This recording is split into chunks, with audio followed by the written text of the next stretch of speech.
Box 13, with the star of Paramount Pictures, Alan Ladd, as Dan Holliday.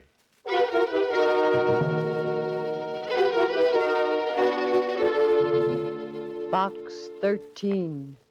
Box 13. Box 13. Box 13. Box 13.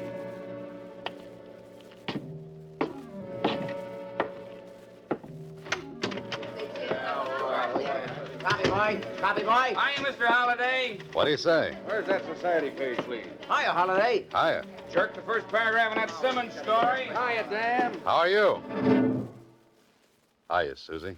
Hiya, Mr. Holliday. What's in box 13? You are listening to Box 13, starring Alan Ladd as Dan Holliday.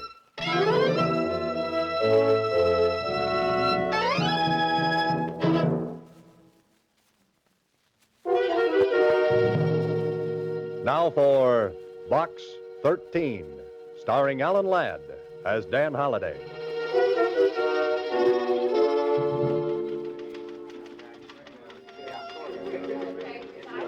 Well, here I am again, standing at the want ad counter of the Star Times, looking for what? An idea for a story. I could have stayed here as a reporter. I could have been searching for facts. Instead, I'm fumbling for fiction. Instead of a blonde, I'm meeting a deadline. Instead of Chanel number 5, I'm heading for a snip of printer's ink. Holliday, you're a dope. Mr. Holliday. What's that, Susie? I said there's a letter in box 13 for you. It's special. Special? Special delivery. It was mailed only a couple of hours ago. Something like that could be important. Could be. Could be adventure. Could be. Could be a girl. Could be. By the way, Susie, how come you're working so late this evening? Oh, my boss asked me to. He's paying me overtime. Time and 3/4. Time and 3/4? Mm-hmm. I held out for double time when he offered me time and a half. Well, what happened? Oh, we effected a compromise. Goodbye, Susie.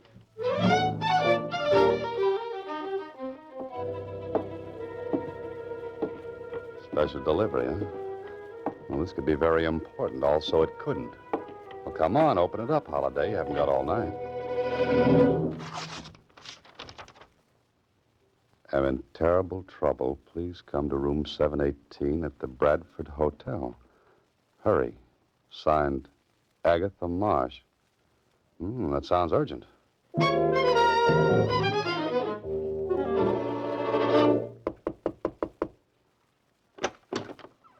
Who are you, young man? What do you want? I'm the man from box 13. I'm looking for Agatha Marsh. I'm Agatha Marsh. Come in, come in. You're Agatha Marsh? But don't stand there with your mouth open. Never can tell who might be snooping around the hall. Find a chair and sit down. Now, what's your name? Dan Holliday. Well, Mr. Holliday, I don't believe in drinking, or I'd offer you one, but I have got some sauerkraut juice in my thermos bottle. Oh, no, thanks just the same. I like you, Mr. Holliday. I liked your ad in the paper. Adventure wanted. We'll go any place, do anything. It was just what I needed. Well, thanks again. Now then, what's your charge? Charge? For helping me, your fee. Oh, that. No charge, Miss Marsh. Are you trying to be chivalrous? No, you see, I'm a writer. I'm looking for ideas. If I get a good idea, I consider I've been well paid. Well, that seems a little silly. Might I ask just what your trouble is? Oh, you don't think a girl my age could get into trouble, do you? Well, you look like a very charming old... Oh, I'm sorry. Oh, lady, let's not beat around the bush. Now, no doubt you want to know a few things about me. Well, that would be very interesting. Yes, well, I live in Muncie, Indiana, alone. I've got a big house and an independent income. Every year I go someplace for a vacation, and this year I came here. Is that all? Isn't that enough? But the letter you wrote me, you said you were in terrible trouble. Well, I am. If anyone ever finds out about this, I don't know what'll happen. Finds out about what? Come over here to the closet. I want to show you something. Look. On the floor. Why, that's a dead man lying there.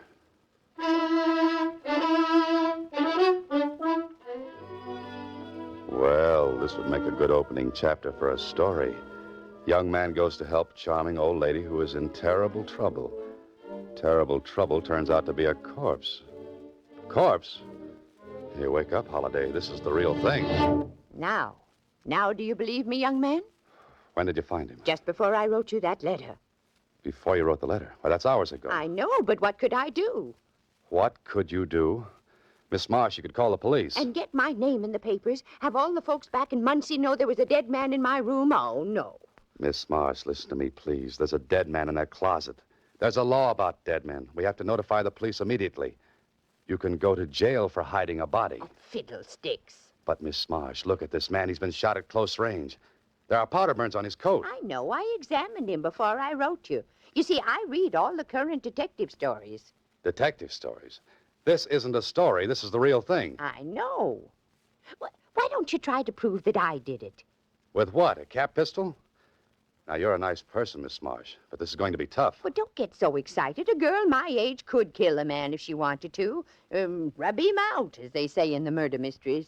Please, Miss Marsh, be sensible. You've got a murdered man in your closet. Now pick up that phone and call the police right away. Mr. Holliday, in all seriousness, I can't do it.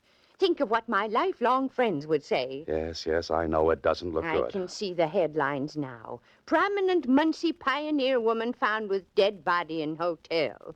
Oh, please, Mr. Holliday, help me. Well, I don't know. This is a little out of my department. Just this once, Mr. Holliday. I've never asked for help before. I'm an old woman. Well, all right. What do you want me to do? I want you to help me get rid of the body. Get rid of the body? Now, look, Miss Marsh, you're not serious. You didn't mean that. Oh, you don't know me. I fully intend to get rid of that body. Okay, go right ahead. It's your corpse. And you're going to help me. No, I'm sorry. Try a bellhop. And have him snitch to the desk clerk. Besides, you advertised for adventure. But this isn't adventure. It's a nightmare. Come on, Miss Marsh. Let me notify the police. Now, there's a broom closet down the hall. That's very interesting. I just remember I'm meeting someone in the lobby. I'd take the body there myself, but I'm not strong enough. Goodbye, Miss Marsh. I'll scream. Go right ahead. The hotel detective will show up. Just a man I'd love to see. And I'll tell him you killed that man. Oh. Now, will you help me? Suppose we get caught. Then you'll help me. Now, wait a minute. You said we. Now, I'll open the door and watch the hole. Case the joint, as they say in the mysteries. And then you whisk the body into the closet. You're strong. You can do it. Oh, sure. I'm strong, all right. But not in the head.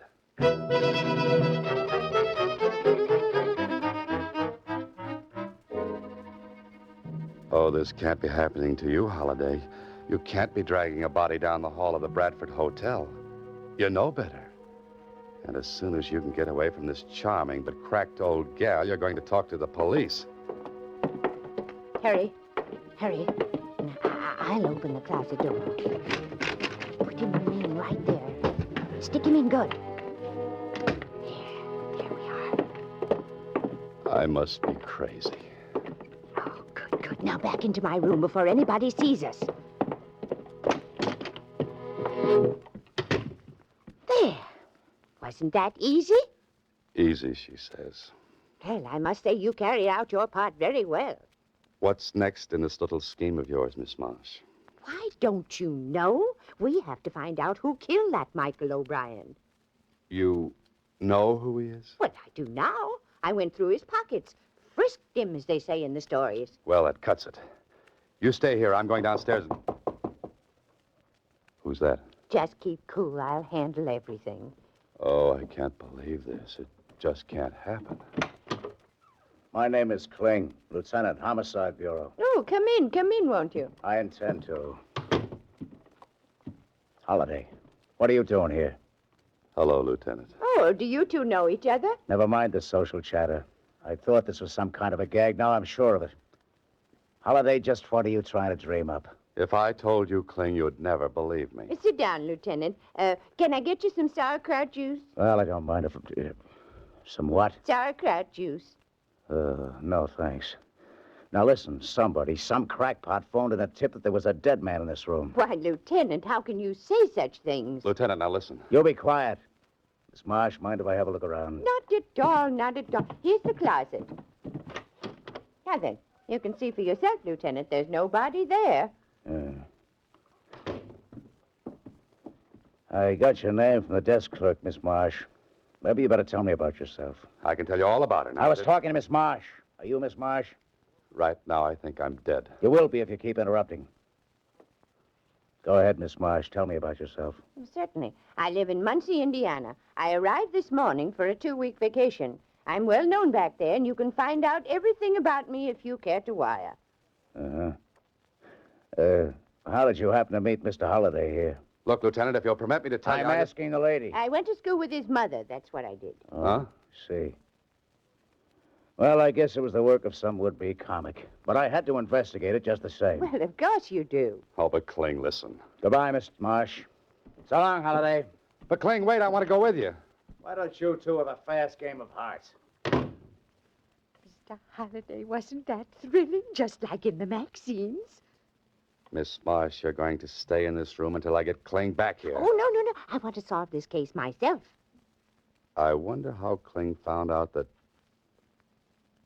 Miss Marsh, Yes. I'm not the suspicious type, you understand, but a little bird, a tiny little bird, has intimated that perhaps you might know who tipped off the lieutenant. Of course I know. It was I. What in the world are you doing? I made the call from the corner drugstore a little while ago. I wanted to throw the lieutenant off the trail, like they say. You know what I say? No, what? You're going down to police headquarters and tell the truth. Oh, just a second. Excuse me, please. Yes? Yes, this is Miss Marsh. Oh, you did? Yeah, I thought so. Yeah, should have had 817 instead of this room. Oh, no, don't bother. I like it here. I knew it all the time.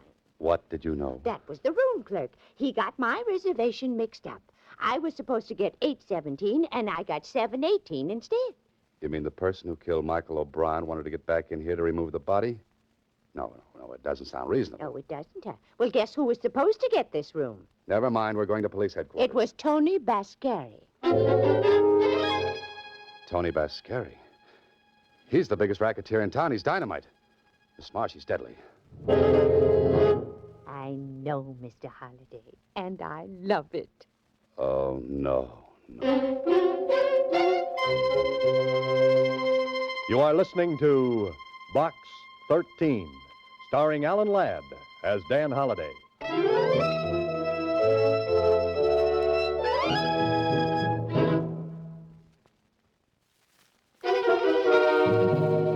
Now back to Box 13, starring Alan Ladd as Dan Holliday.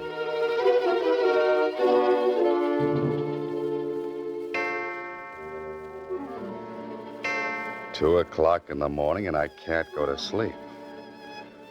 Oh, that little old girl has me worried to death. She wouldn't go to the police headquarters, and when I went down and talked to Kling, he acted as though it were a big joke and sent me on my way. Hello. This is Agatha Marsh. Now what? Where are you? At the hotel. I went up to see Tony Bascari. You what? Miss Marsh, don't you know that's the worst thing you could have done? I had a talk with him. I put the heat on him, as they say in the murder mysteries. And you're still alive? I accused him of killing that O'Brien man. I came right out with it. But, of course, he wouldn't admit a thing. What'd you expect him to do, break down and confess? Well, I think I've got him on the run. But I'm worried. Oh, if I had Tony Bascari on the run, I'd be worried, too. Because when I came back, I discovered someone had searched my room. Will you call the police? You should have done it a long time ago. Oh, no, I couldn't. I want you to come over right away. At 2 in the morning? Mr. Holliday, someone's trying my door. Hang up quick. Call the room clerk. But, Mr. Holliday, Hurry, I said.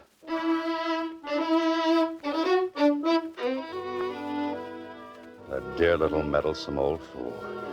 Into your clothes, Holliday, because here we go again. And don't forget your Boy Scout badge. You'll make the Beaver Patrol tonight. The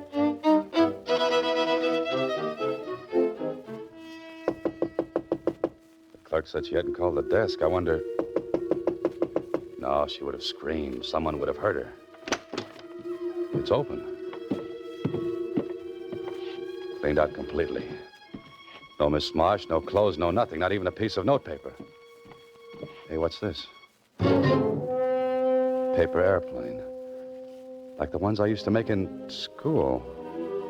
But why should she be making paper airplanes? Airplanes. The airport, that's where they took her.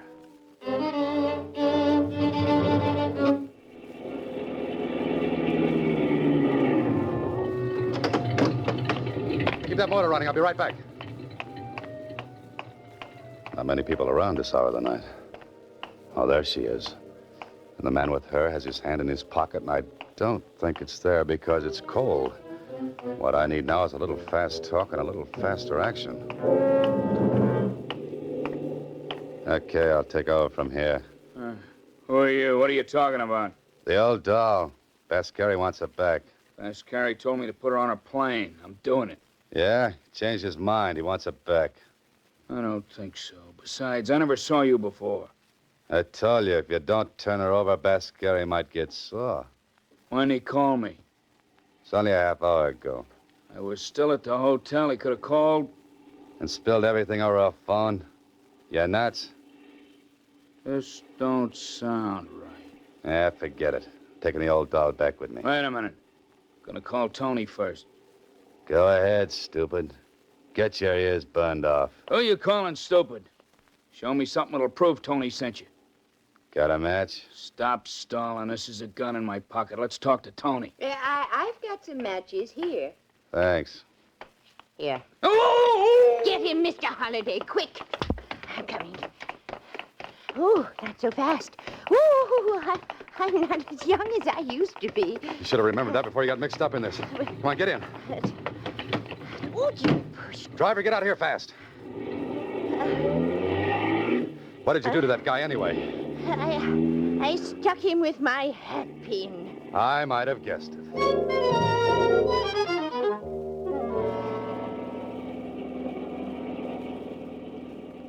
Now, Miss Marsh, what happened at the hotel? Well, I hung up when I heard him trying the door, but I was too late. The door was unlocked. So it was Tony Bascari, huh? He wanted you out of town fast. Oh, but they were very nice to me. You can thank your lucky stars for that.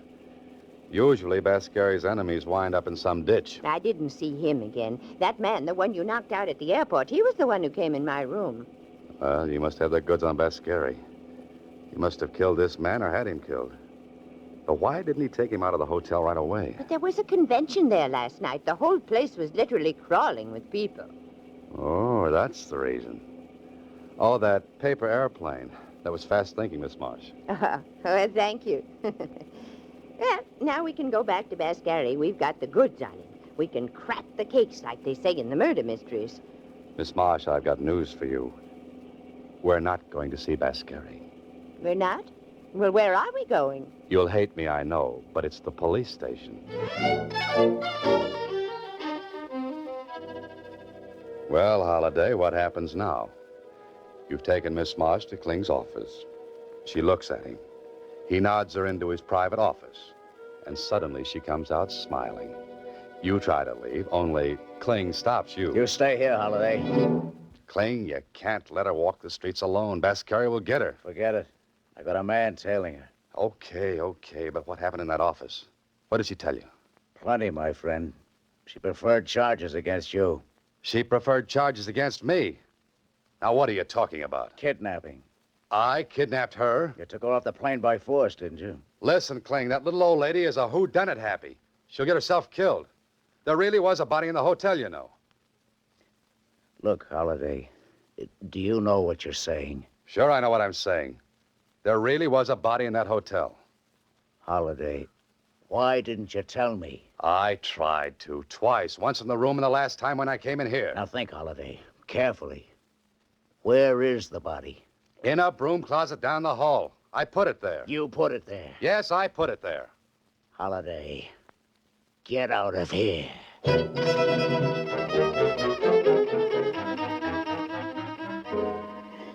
Well, Holliday, now you're fixed. Even Kling looked at you like those things in your belfry weren't bats. They're more like eagles. But you're in it now, so you've got to follow through. And that indicates a fast ride over to the Bradford Hotel. Oh, clerk. Hey, clerk. Yes? I'd like to find out who occupied Agatha Marsh's room the day before she did. That question is highly irregular. Oh? Then here's a $10 bill that's highly regular. Oh, let me think. She has 718. She checked in day before yesterday. Yes? The man who had the room before that was a traveling salesman in lady suits, I believe. He must have cut quite a figure.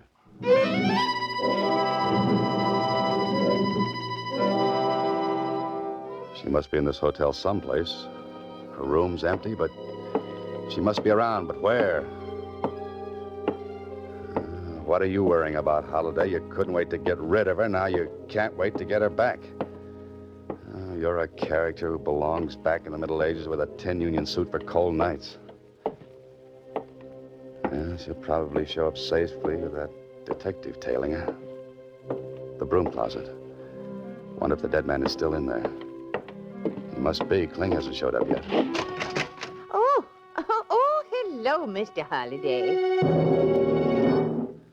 Miss Marsh, what happened? How'd you get in that closet? Isn't this thrilling? No, it isn't. There was a detective trailing me, but he was knocked unconscious. Sapped, as they say in the murder mysteries. And you were brought up here? By the same man who tried to put me on the plane. He hit the detective, put me in the car, and brought me here.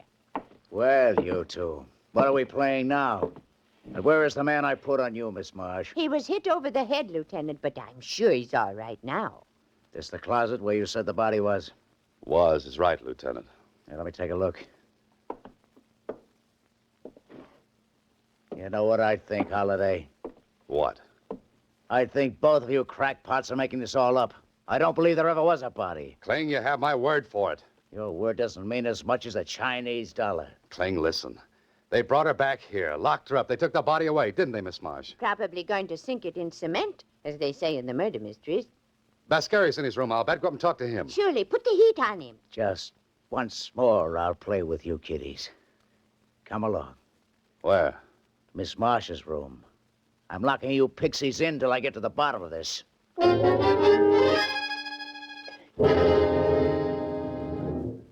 Kling's been gone 15 minutes. I wonder what's happening up there. Not much. I haven't heard any shooting. No, that's... Haven't heard any... In that case, how could a man be shot here and that shot not be heard? Oh, it's very easy, Mr. Holliday. The killer would use this. Oh, Miss Marsh, now where'd you get that gun?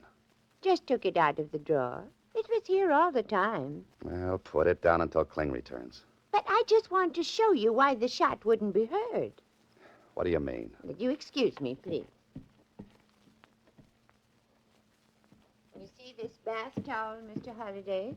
Yes, what about it? Well, a smart person would take the gun like this, wrap the bath towel around it like this. You know, Miss March, you found out a lot since you came here. Oh, yes, I've done all right since early this morning. Early this morning. But the clerk said...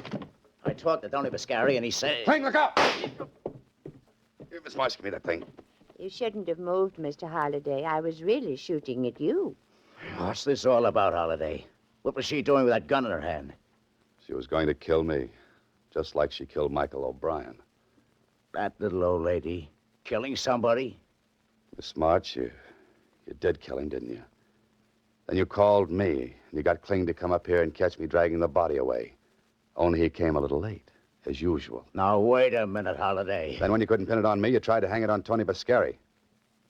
Now, what did you do with the body? Dragged it back to the closet in this room. Oh. And I suppose you sapped the detective who followed you, too. It was easy. I got him to turn around and hit him over the head with my purse. Why did you kill Michael O'Brien? Did you have something against him? No, I never saw him before. Then why kill a perfect stranger? I saw a play once. I liked those ladies in that play. They killed lots of people. I wanted to also.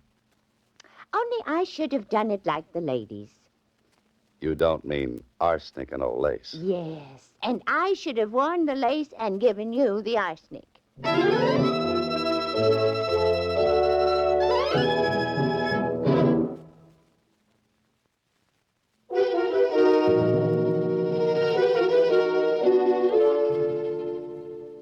Well, Holliday, you're back in your apartment again. The sun is shining through the window, a sun you might never have seen again. You know, I've got an idea for you, Holliday. Give up this business and go into something quiet, like night watchman in a cemetery. Holliday. Well, what's that, Kling? They examined the old girl down at the psychopathic ward of the city hospital. She's batty as a loon. You're telling me. I saw that in her eyes when she wrapped the towel around that gun. But, what happened to Bascari and his stooge? When she heard he was in the room above, she tried to pin the body on him. Oh, so he tried to get her out of town in self-defense. Holliday, you're a very lucky, lucky guy. You can say that again and again. And again. Oh, just a minute. Hello, Mr. Holliday. Susie, what are you doing up here at my apartment? Why aren't you down at the Star Times? Well, my boss and I have been talking about another compromise. Another one? He wants to fire me, and I want to quit. Oh, but Susie, if you left the paper, what would I do for my mail? I was thinking maybe you'd like to hire a good combination stenographer and secretary, huh?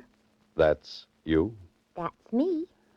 Well, I don't know, Susie, but as they say in murder mysteries, I'll have to think it over. You better think fast. Good help is hard to find. Goodbye, Susie. Next week, same time, Alan Ladd stars as Dan Holliday in Box 13.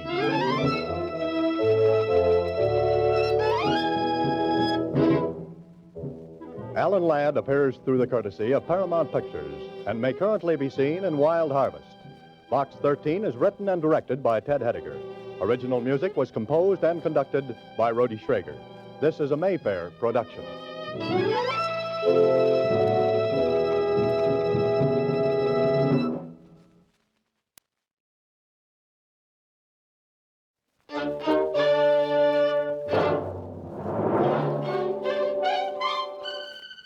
Box 13, with the star of Paramount Pictures, Alan Ladd, as Dan Holliday.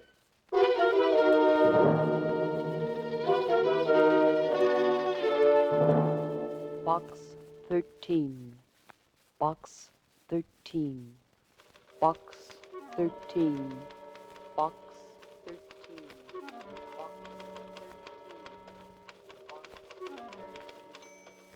Holliday, why did you ever leave a soft job as a reporter to become a freelance writer? Or why did you ever advertise for adventure? Oh, I know it makes you feel like a kid with a box of Cracker Jack. Now you can't stop. You might run across a juicy peanut, or that grand prize is supposed to come in each and every package. But you know by now that storylines, like money, don't grow on trees. Susie, where have you been? You know where I've been, Mr. Holliday. Down at the Star Times after the mail. Oh, yes, the mail. What's in Box 13?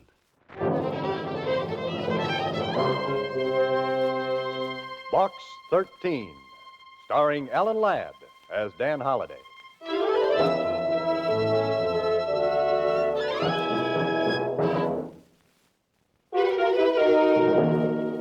And now, Box 13, starring Alan Ladd as Dan Holliday.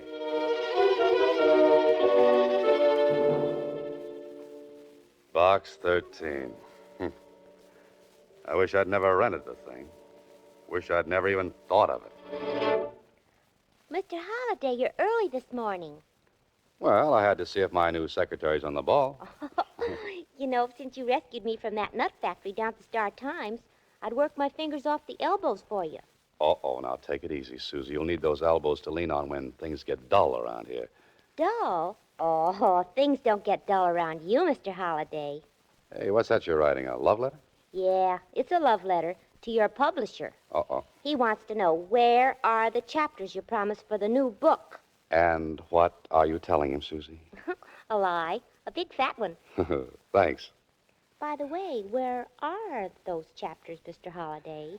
If I had them, my secretary'd have lots of extra work. You don't like extra work, do you, Susie? I don't like your worried look.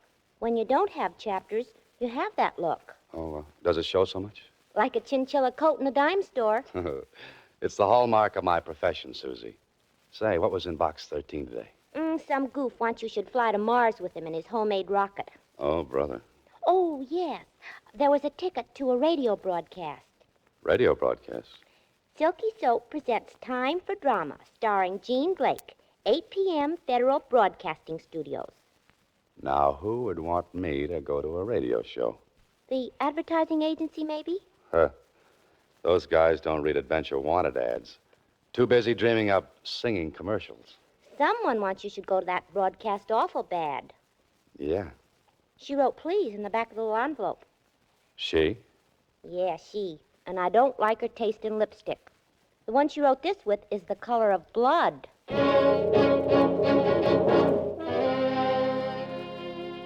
And now you have returned, my darling. I am alive again. The wind is down, but still the seas run high.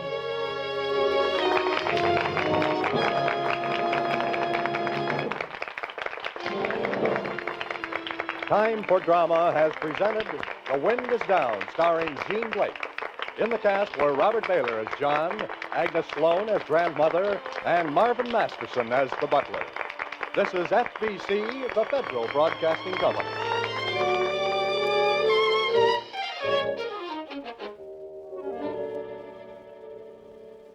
Sorry, sir. We're closing the studio. Huh? Oh, sure. I was meeting someone. They must have stood me up. Someone in the cast, sir? Yes, it could be. I think they've all gone, but you might try the stage entrance. Oh, thanks. How do I get there? Around to the back of the building, sir. Just opposite the parking lot.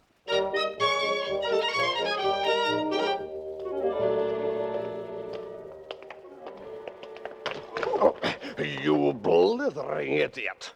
Watch where you're going. Sorry, I didn't see you coming around the corner. You autograph hounds always clutter up the entrance. For that, I'll not give you mine. Step aside there. Oh, don't mind him, son. He's just an old ham. A has-been. Oh, that's a heavy hunk of ham. Who is he, Pop? Name's Marvin Masterson. Not the Marvin Masterson. Yep. He's washed up in pictures. Through on the stage, too. Does bits on the air now. Say, didn't I see him play a butler on Time for Drama tonight? Yep. How the mighty have fallen. Say, Pop, you read that like an actor. Was one once. Oh, nothing like Masterson, of course. And I can appreciate how he must feel. Well, someone else did, too, when he said, "Fame, it is the flower of a day that dies when the next sun rises." Well, you an actor, too, son? No, writer. Name wouldn't be Dan Holliday, would it? Yes, why? Got a message for you. From whom? Don't know. Found this note on my desk. If Mr. Dan Holliday comes around, ask him to go to the Mayfair restaurant. Hey, what is this? I'm getting passed around like a collection plate. And when you catch up to her, give her a pencil. That lipstick smeared up my call sheet.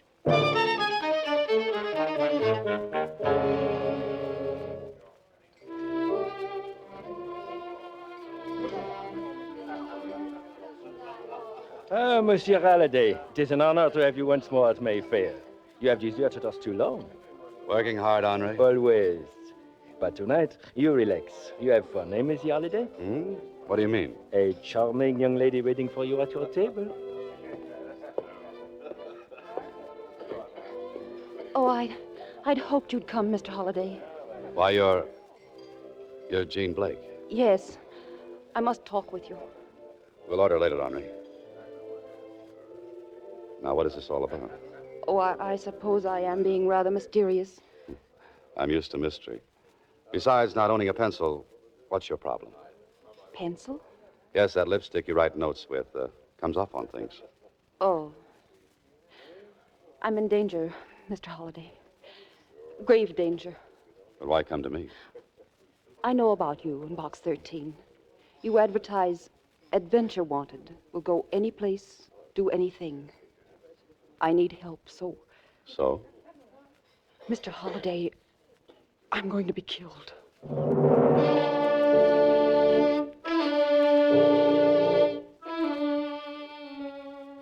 I'll do anything you ask, but you must help me. You must.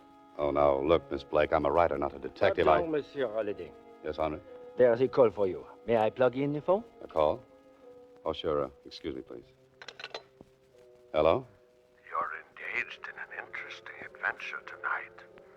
Aren't you, Mr. Holliday? You must be psychic. Who's this? If seeing into your future is being psychic, I suppose I am. You see, when I ring off, I know you will tell that beautiful young woman sitting next to you that you can't help her. Oh? Surprised? Yeah, a little. What makes you so sure? If you don't send her away, you won't be able to help her. Or anyone else. That I don't see. Something else you don't see is a gun. It's aimed precisely between your eyes. No, don't look around. You can't see it from there. But an expert marksman can see you, however. Every move. You're in this restaurant? Interesting situation, isn't it? Hundreds of people around you, and you don't know which one you're speaking with. Or which will shoot you if you don't do what you're told. Get rid of that girl, Holliday. Now.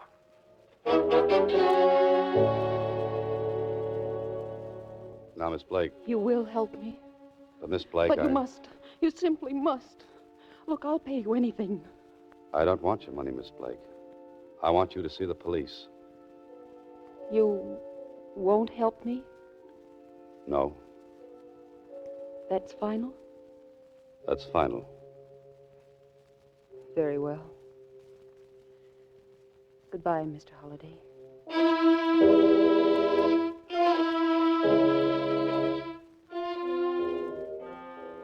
Well, nice going, Holliday. A young woman in distress pleads for help, and what do? Send her out into the night alone. But you had to do it, so that that madman on the phone wouldn't hurt somebody. Now you've got to find her, and fast. Henri! Henri! Oui, Monsieur Holliday? That girl who just left, Jean Blake. Did you see where she went? Oui, monsieur. She walked towards the park.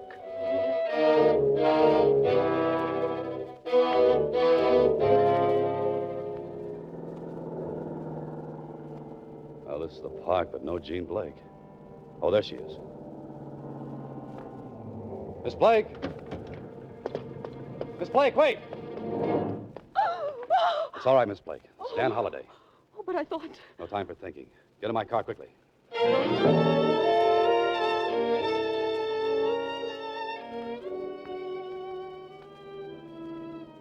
Oh, what can I do? What can I do? Oh, now, easy, Miss Blake. Take it easy. There. You'll be all right now. Come on, try to be calm.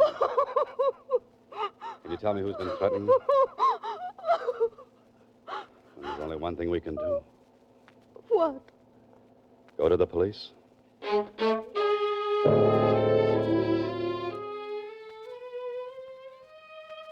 can relax now, Holliday. You're off that hook. The Blake gal's probably back home, and you can bet they put a cop to stand guard at the door. Sure, Holliday, this would have made a great springboard for a yarn. But you're out of it now. So just forget the whole thing. Anyway, what would you have done for the last chapter? Last chapter. Of course, if you should go back to the Mayfair for lunch tomorrow, you just might run across something interesting.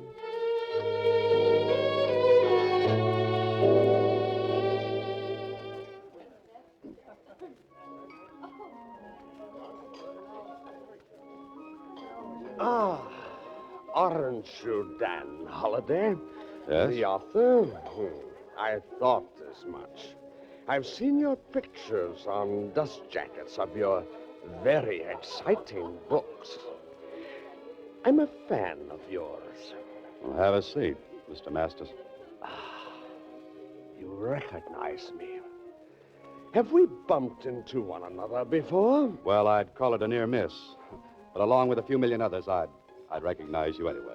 Personally, I detest dining alone. Since no one was with you, I took the liberty. My pleasure, sir. Thank you. Henri, serve my dinner here. Oui, monsieur. Your voice is very distinctive, Mr. Masterson. Seems I've heard it just recently. Of course. It was on the radio. I have been doing a bit of that, you know. Simply for amusement, of course. Oh, yes. Oh, yes, I saw you on Gene Blake's show last evening. You played the butler. Yes. I asked them not to credit me. Yes, just dabbling with radio. A new medium, you see. Well, I'm sure the name Masterson means a great deal, even to the radio audience. The public soon forgets. I call Monsieur Holliday. The phone is connected. Oh, thank you. Hello? Hello, Mr. Holliday. It's going to happen. What I told you about. I know it is. If only you could come now. No. No, don't shoot. Hello? Hello? Good Lord. Holliday, what's wrong? Gene Blake. She's just been murdered. You are listening to Box 13, starring Alan Ladd as Dan Holliday.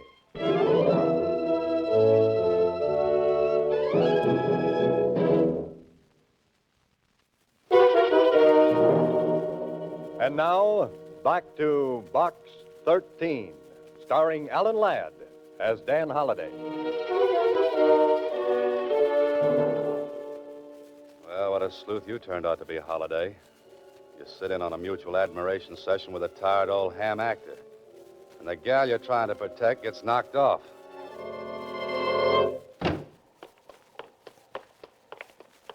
Hold it, Mac. Where do you think you're going? Miss Blake's. Miss Blake ain't seeing nobody. Yeah, that's for sure.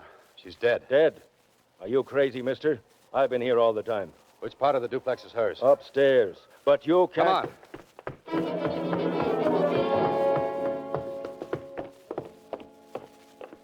This it? Yes, but I...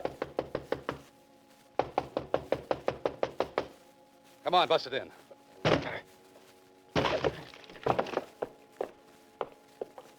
See what I mean?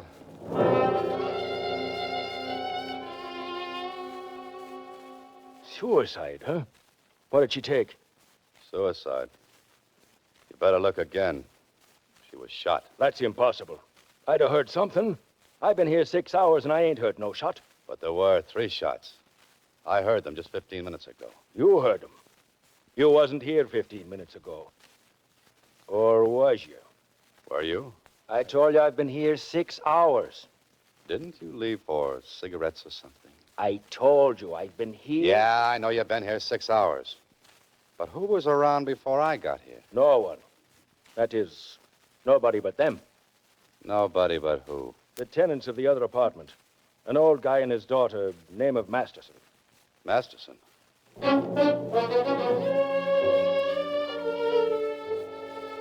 Look, Mac, you know too much about this. I'm holding you till I get the inspector down here. Sure, and when you phone in, tell headquarters to send along a magician's manual. Huh? You didn't hear any shots. This thing must have been done with mirrors.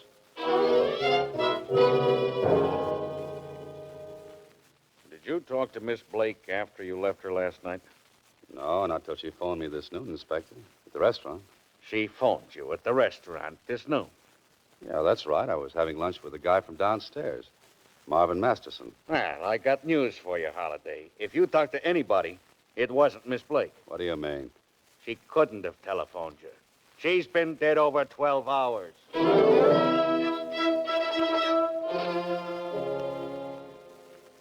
How about that? Holliday. Holliday, where's that good ear you're supposed to have? Sure, you would swear it was Miss Blake's voice. But she was dead 12 hours before.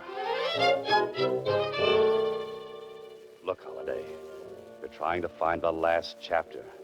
But even you couldn't write this one.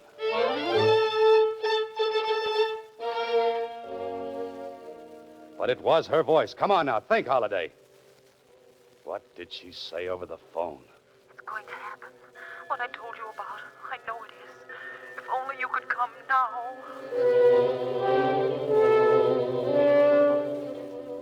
There was something else that came over that wire.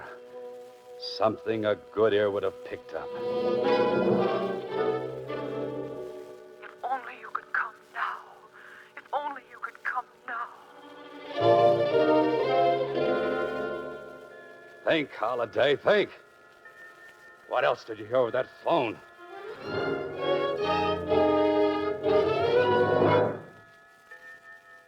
A clock. A clock sounding the Westminster Abbey chimes.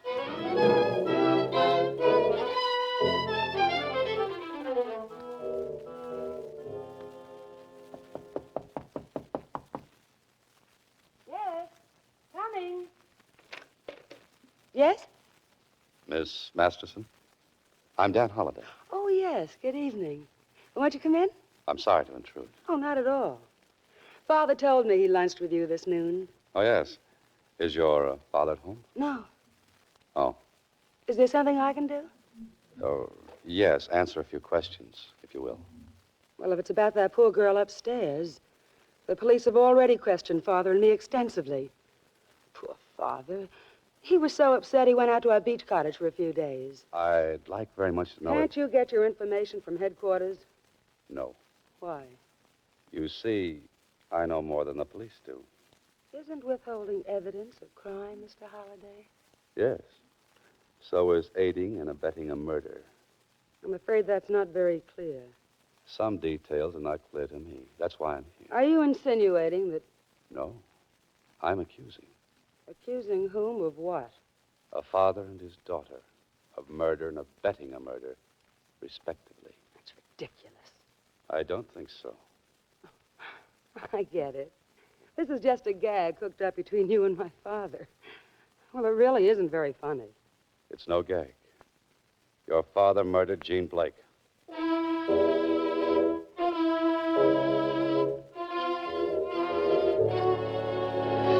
And I believe you helped him, Miss Masterson.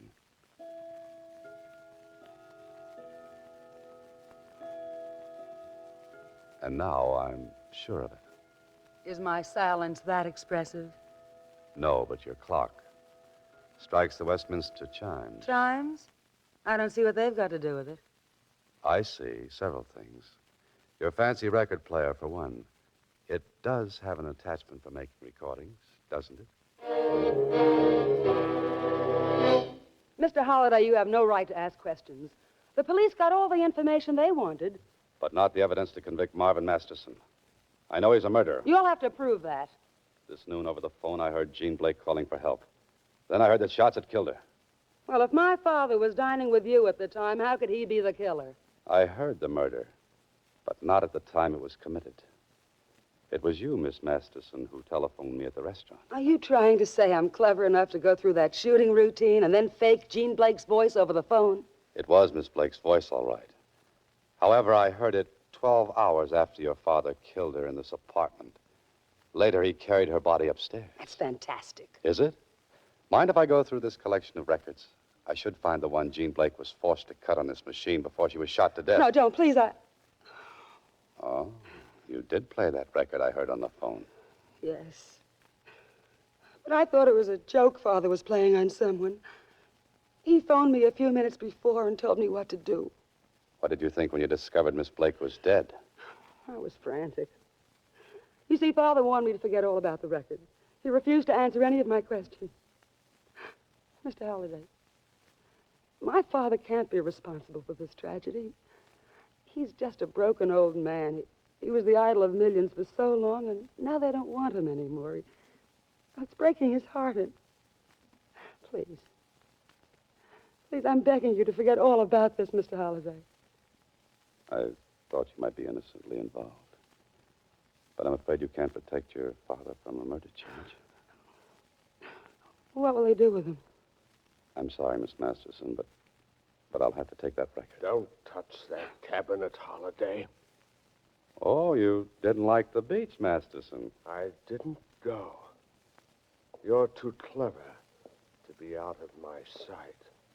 Being at this end of your gun might indicate otherwise. But I don't like guns pointing at me. Hey, get out of the way.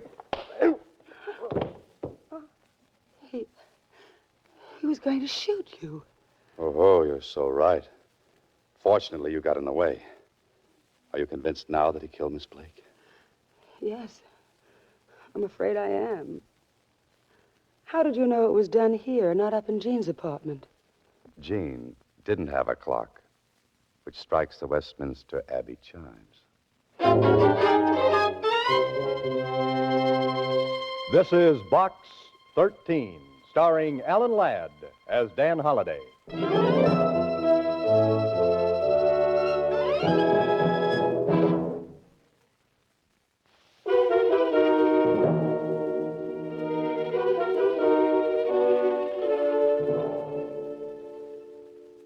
What is station high? 'Tis a proud Bendicut. It boasts and begs. It begs alms of homage from the throng, and oft the throng denies its charity. Holliday. What's that, Inspector? I said that Masterson was a fool. Imagine his insane jealousy of a young performer leading him into a murder plot. Oh, I know, but after all, look at it from Masterson's viewpoint. He'd been a great star, now he was reduced to playing a bit. Support of a girl he considered an upstart. Yeah. Well, it's too bad. Yes, his thinking went awry on him. He figured if he got rid of her, they might rebuild the show around him. The old boy was nutty as a peck of peanut brittle. Well, Mr. Holliday, should I go over to Star Times and see what's in Box 13? Oh, not this morning, Susie. Today we work. Chapters for our publishers? Chapters for our dear publisher. Good. Oh, say, before we start, there's a letter here for you. A letter? What's it say? It's from the man who owns the apartment building where you live. Yes? It says, your rent is past due. Get it up or get out. Oh, fine.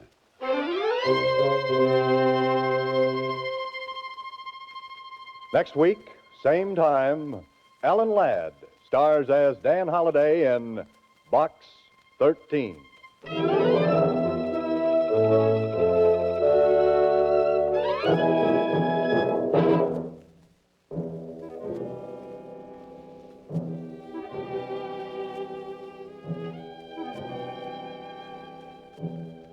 Alan Ladd appears through the courtesy of Paramount Pictures and may currently be seen in Wild Harvest. Box 13 is directed by Ted Hediger with an original story by Frank Hartosig. The part of Susie is played by Sylvia Picker. Original music was composed and conducted by Rudy Schrager. This is a Mayfair production.